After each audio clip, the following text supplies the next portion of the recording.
Hello guys, तो कैसे हैं आप सब लोग। तो आज हम पढ़ने वाले हैं अपने यूनिट नंबर 3 जो कि है मैग्नेटिक सर्किट और ट्रांसफार्मर के अंदर कंडीशन फॉर मैक्सिमम एफिशिएंसी की।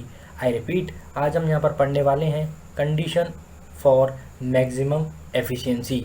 मैक्सिमम एफिशिएंसी के लिए कंडीशन क्या है, हमारी ऐसी कौन सी कंडीशन है जिस समय हमारी एफिशिएंसी मैक्सिमम होती है। एफिशिएंसी क्या थी, मैं आपको इससे पिछली वाली वीडियो में डिस्कस कर चुका हूँ और मैंने वहाँ पर बताया था कि एफिशिएंसी इक्वल्स टू होता है output power by input power. और फिर हमने एक एफिशिएंसी का एक फॉर्मूला भी बनाया था, eta equals to V2I2 cos phi 2 by V2I2 cos phi 2 plus PI plus PC।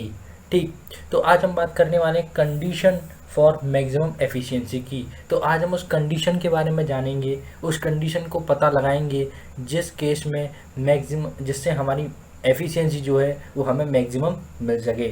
तो आइए वीडियो को करते हैं स्टार्ट। सो ध्यान दीजिएगा गाइस और ढंग से समझिएगा। तो सबसे पहले the maximum efficiency obtained when d eta d d eta by DI2 equals to 0। मैंने ये चीज़ लिखी क्या है, ज़रा इस बात को सबसे पहले समझें। देखो, हमने मैथमेटिक्स के अंदर यहाँ पर मैंने अब मैक्सिमम की कंडीशन निकालने के लिए, मैक्सिमम एफिशिएंसी की कंडीशन निकालने के लिए अपनी मैथमेटिक्स की हेल्प ली है। किसकी हेल्प ली है? मैथमेटिक्स की हेल्प ली है।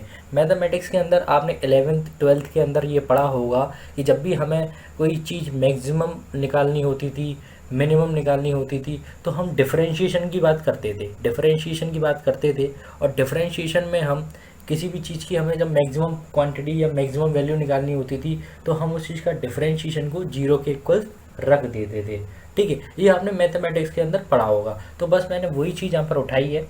मुझे आपका मैक्सिमम एफिशिएंसी निकालनी थी तो मैंने एफिशिएंसी को डिफरेंशिएशन करके 0 के बराबर रख दिया है। ठीक है, यहाँ पर मैंने I2 क्यों लिया है भाई, I1 क्यों लिया, I1 क्यों नहीं लिया? तो मैंने I2 इसीलिए लिया है, I2 के रेस्पेक्ट में इसे मैं आपकी जो एफिशिएंसी है, जो n है यहाँ पर ईटा है, उसे मैं डिफरेंशिएशन कर रहा हूँ I2 की रेस्पेक्ट में। तो मैंने यहाँ पे I2 इसलिए लिया है क्योंकि I1 इसलिए लिया क्योंकि हमने सारे जो पैरामीटर हैं वो सारे के सारे सेकेंडरी पैरामीटर में कन्वर्ट करे हैं, यानी V2 I2 इन सब में ही कन्वर्ट करे हैं। तो इसलिए मैंने यहाँ पर क्या लिया है, I2 लिया है। आई रिपीट, इसलिए मैंने यहाँ पर क्या लिया है, I2 लिया है। अब ज़रा ध्यान दें और ढंग से समझें मैं क्या कर रहा हूँ। मैं मैक्सिमम एफिशिएंसी की कंडीशन निकालने के लिए मैं एफिशिएंसी को डिफरेंशिएट कर रहा हूँ with respect to I2। I repeat, मैं डिफरेंशिएशन कर रहा हूँ विद रिस्पेक्ट टू I2 और बराबर रख दूंगा उस डिफरेंशिएशन जो आएगा उसे इक्वल्स टू 0 के। तो मेरी कंडीशन आ जाएगी किसकी, मैक्सिमम एफिशिएंसी की। ये मेरा मोटिव है। ठीक है, तो अब देखो मैंने वही चीज़ करी, dy/DI2 n ईटा है ये, सॉरी मैंने n बोल दिया, ईटा। ठीक है, ईटा की वैल्यू हम जानते हैं क्या थी, वो ये थी V2I2 cos phi 2, V2I2 cos phi 2 plus PI plus PC। PC की वैल्यू मैंने आपको बताई थी I2 का स्क्वायर R02, आप रिप्लेस कर सकते हैं। ठीक है, तो मैंने देखो D/D/I2 एज इट इज़ रहने दिया, ईटा की जगह मैंने वैल्यू डाल दी। जब मैंने वैल्यू डाल दी तो ये आ गया इक्वल्स टू 0। ठीक, बोलो यहाँ तक कोई दिक्कत, बोलो यहाँ पे कोई दिक्कत। आई होप यहाँ तक आपको कोई प्रॉब्लम नहीं होगी। अब ज़रा ध्यान दें, अब देखो, अब हमें करना क्या है, हमें डिफरेंशिएशन करना है किसके रेस्पेक्ट में, I2 के रेस्पेक्ट में। ठीक है, तो आप ज़रा ध्यान देंगे तो वो ये है कि I2 जो है वो न्यूमरेटर में भी आ रहा है और आपका डिनोमिनेटर में भी आ रहा है। I2 जो है वो न्यूमरेटर में भी आ रहा है और डिनोमिनेटर में भी आ रहा है।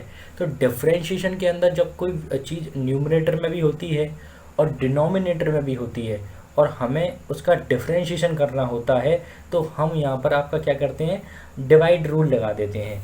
ठीक है, जो कि आपने पढ़ा होगा।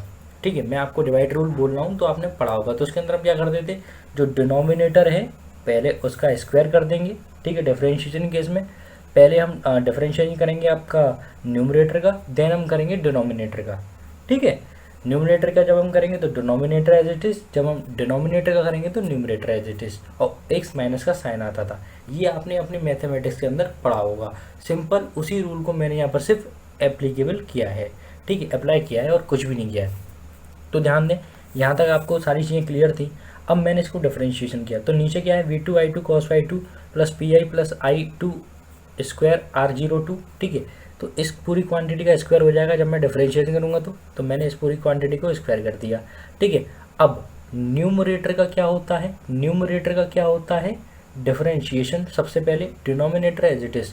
तो डिनोमिनेटर क्या है मेरा V two I two cos phi two plus P I plus I two का स्क्वायर आर जीरो टू, तो वो मेरा देखो पहले एज इट इज़ आ गया है, ठीक है। अब मेरी क्वांटिटी बचती है V two I two cos phi two, तो इसको मैं डिफरेंशिएशन करूँगा। तो जब मैं डिफरेंशिएशन करूँगा तो आई टू है इसमें सिर्फ, बाकी की सारी चीज़ें कांस्टेंट हो जाएंगी, तो वो दोनों चीज़ें बाहर B two I two sorry B two और कॉस फाई टू बाहर, आई टू का differentiation with respect to I two होगा तो 1, तो बचा क्या हमारा V two I two cos phi to.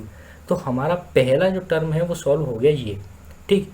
फिर हमारा आता है माइनस, ये रूल में है माइनस, माइनस आ गया। फिर हमारा न्यूमरेटर एज इट इज़, तो हमने छोड़ दिया V two I two cos phi two का एज इट इज़। फिर हमने डिफरेंशिएशन किया डिनोमिनेटर का, तो मैंने यहाँ पर क्या किया देखो, इस पहले टर्म को डिफरेंशिएशन किया तो इसमें आई टू है तो होगा, तो V two cos phi two as it is, I two का डिफरेंशिएशन यानी V two cos phi two बच गया, ठीक है। देन हमने यहाँ पर क्या किया पी आई क्या है कांस्टेंट है, कांस्टेंट है पी आई, तो पी आई का जीरो, ठीक है, तो वो हट गया। देन हमने इसका किया आई टू का स्क्वायर आर जीरो टू का, तो यहाँ पर आई टू है और आई टू के रिस्पेक्ट में कर रहे हैं, तो यहाँ पर क्या है एक्स स्क्वायर वाली प्रॉपर्टी लग जाएगी कि जब हमें एक्स स्क्वायर का एक्स के रिस्पेक्ट में करते थे तो क्या आता था 2x, तो आई टू स्क्वायर को डिफरेंशिएट कर रहे हैं हम आई टू के रिस्पेक्ट में, तो क्या आएगा 2i2, ठीक है। और जो इसके मल्टीप्लाई में है वो तो कांस्टेंट है, तो वो एज इट इज R02, ठीक है। तो ये केस भी सॉल्व हो गया और ये चीज़ बराबर है किसके, जीरो के, तो वही चीज़ मैंने यहाँ पर रख दी बराबर जीरो इक्वल्स टू जीरो, ठीक है। तो आई होप आपको ये क्लियर हुआ होगा। मैंने कुछ भी नहीं किया है, यहाँ से सिर्फ मैंने डिफरेंशिएशन की प्रॉपर्टी लगाई है जो हमारे पास होती थी डिवाइड रूल, वो मैंने यहाँ पर लगाया है और बस मैंने आपको वही यहाँ पर बताया है। तो आई होप आपको इतना समझ में आया होगा, ठीक है। अब जरा ये ध्यान दें, फिर मैंने क्या किया है, मैंने कुछ नहीं किया, फिर मैंने ना मल्टीप्लाई किया, क्या किया मैंने मल्टीप्लाई किया, या फिर मैं कहूँ तो मैंने क्या किया है यहाँ पर ज़रा देखें, ठीक है। देखो ध्यान दो मैंने यहाँ पर क्या किया है, मैंने कुछ नहीं किया है, मैंने बस ये ऊपर वाली जो जितनी भी चीज़ें हैं मैंने क्या किया है, जो ऊपर वाले जो टर्म्स हैं, ठीक है, उन्हें सॉल्व करने की कोशिश करी है। देखो ये वाला क्या है, जो मेरा डिनोमिनेटर में जो मेरी क्वांटिटी है, ये जो क्वांटिटी है उसे मैं जब इक्वल्स टू के इधर ले जाऊंगा, आई रिपीट, ये डिवाइड में जो क्वांटिटी है डिनोमिनेटर का स्क्वायर, जब मैं उसे इक्वल्स टू के इधर ले जाऊंगा तो वो जो जीरो हो जाएगी, आई रिपीट, वो जीरो हो जाएगी। क्यों? क्योंकि भाई ये डिनोमिनेटर जो क्वांटिटी है इक्वल्स टू में जीरो है, तो जब मैं उसे इक्वल्स टू के इधर ले जाऊंगा तो वो जीरो हो जाएगी, ठीक है। मल्टीप्लाई होगी जीरो से तो वो जीरो हो जाएगी, ठीक है। अब हमारे पास क्या बचता है, अब हमारे पास ये दोनों टर्म बचेंगे, एक तो ये वाला टर्म, मैं आपको बता दूं, एक ये वाला टर्म, ठीक है, टिक कर दूं, एक ये वाला टर्म माइनस ये वाला टर्म, ठीक है। अब मैंने क्या किया, जब मेरा डिनोमिनेटर वाली क्वांटिटी इक्वल्स टू के इधर जाके जीरो हो गई तो मेरे पास ये चारों टर्म बचे, ठीक है, चारों टर्म नहीं मतलब दो टर्म बचे, एक टर्म ये पूरा, एक टर्म ये पूरा, ठीक है।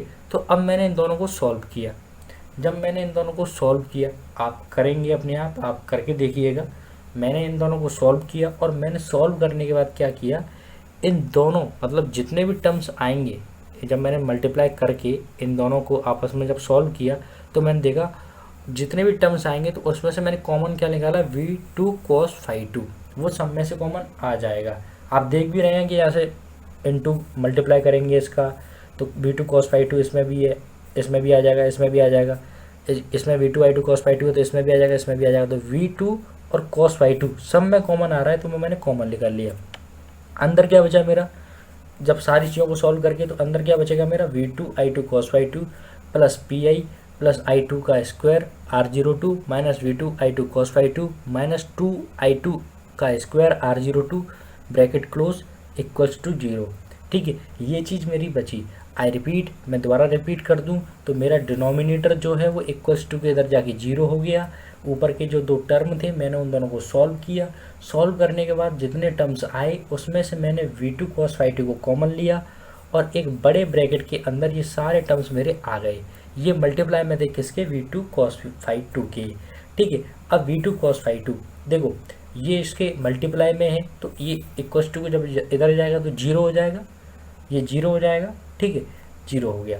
तो ये 0 हो गया तो इसमें ये टर्म हट गया, ये टर्म हट गया। अब मेरे कौन से टर्म बचे, अब मेरे कौन से टर्म बचे, तो मेरे बचे देखो, अब ध्यान देने वाली बात देखो, ये है V2I2 cos phi2 माइनस का, और ये है V2I2 cos phi2 प्लस का। तो इस वाले टर्म से ये वाला टर्म हट जाएगा, है रिपीट, इस वाले टर्म से ये वाला टर्म हट जाएगा। भाई ये तो 0 हो गया, ठीक है, ये इधर जाएगा तो 0 हो जाएगा, कोई मल्टीप्लाई में तो इधर ले जा सकते हैं, ये 0 हो गया। ये से ये वाला टर्म हट गया, बचे कौन से, P I as it is, I2 का स्क्वायर R02, I2 का square R02 minus minus 2I2 का स्क्वायर R02 माइनस 2I2 का स्क्वायर R02, ये बचा इक्वस टू 0। बोलो यहाँ तक बात क्लियर है? अगर यहाँ तक किसी को कोई बात समझ में नहीं आई हो तो मेरी आपसे ये रिक्वेस्ट है कि एक बार आप वीडियो को रिवाइंड करें और दोबारा से देखें और चीज़ों को समझें। ऐसा यहाँ पर कुछ भी नहीं है, ठीक है। तो अब देखो, ये क्वांटिटी और ये क्वांटिटी दोनों सेम क्वांटिटी हैं, तो आपस में हम इन्हें ऐड या सब्ट्रैक्ट कर सकते हैं, ठीक है। तो मैंने वही किया, मैंने यहाँ पर क्या किया, सब्ट्रैक्ट किया, ठीक है, बड़ी में से छोटी वाली क्वांटिटी को घटा दिया, ठीक है। अब ध्यान दें, तो मैंने क्या किया, P I as it is, इस वाली क्वांटिटी को घटा दिया इस वाली क्वांटिटी में से, तो मेरे पास बचा क्या, P I as it is, इसमें से जब ये घटा तो ये बचा क्या, माइनस का I2 का स्क्वायर R02, ये मेरे पास बचा। ये माइनस का है, इधर जाके इक्वल्स टू के प्लस का हो जाएगा, तो मैंने लिख दिया पी आई इक्वल्स टू हो जाएगा, मैं यहाँ पर ऐसे लिखा देता हूँ, implies that P I equals to I2 का स्क्वायर R02, ये मेरा आ जाएगा, ठीक है। तो ये मेरी होगी कंडीशन फॉर मैक्सिमम एफिशिएंसी। लेकिन ये जो चीज़ होती है, ये चीज़ होती है किसके बराबर, पीसी के बराबर। ये मैं आपको वाइंडिंग लॉस वाली वीडियो में बता चुका हूँ कि I2 का स्क्वायर R02 हम बराबर होता है किसके, पीसी के, मतलब वाइंडिंग लॉस के, या अगर हम दूसरी भाषा में कहें कॉपर लॉस के, ठीक है। तो पी आई तो as it is equals to, इस वाली चीज़ को मैं पीसी लिख सकता हूँ, तो मैंने पीसी लिख दिया, मतलब आयरन लॉस इक्वल्स टू लिख दिया मैंने कॉपर लॉस के। P I means iron loss, PC means copper loss. मतलब कि ये है कि जब मेरा आयरन लॉस जो होगा वो किसके बराबर होगा, कॉपर लॉस के। जितना आयरन लॉस हो रहा होगा किसी ट्रांसफार्मर के अंदर, उतना ही जब कॉपर लॉस हो रहा होगा, तो हमारी जो एफिशिएंसी है उस समय क्या होगी, मैक्सिमम मिलेगी, मैक्सिमम हमारी होगी। वही बात मैंने यहाँ लिखी है, maximum efficiency can be obtained when iron losses and copper losses are equal. हमें हमारी जो एफिशिएंसी है ट्रांसफार्मर की वो मैक्सिमम तब मिलेगी जब हमारे आयरन लॉसेस ट्रांसफार्मर के अंदर बराबर होंगे किसके, कॉपर लॉसेस के। तो आई होप आपको मैक्सिमम एफिशिएंसी की कंडीशन समझ में आई होगी। तो आज की वीडियो में इतना ही, जल्द मिलते हैं नेक्स्ट वीडियो में, तब तक के लिए थैंक यू।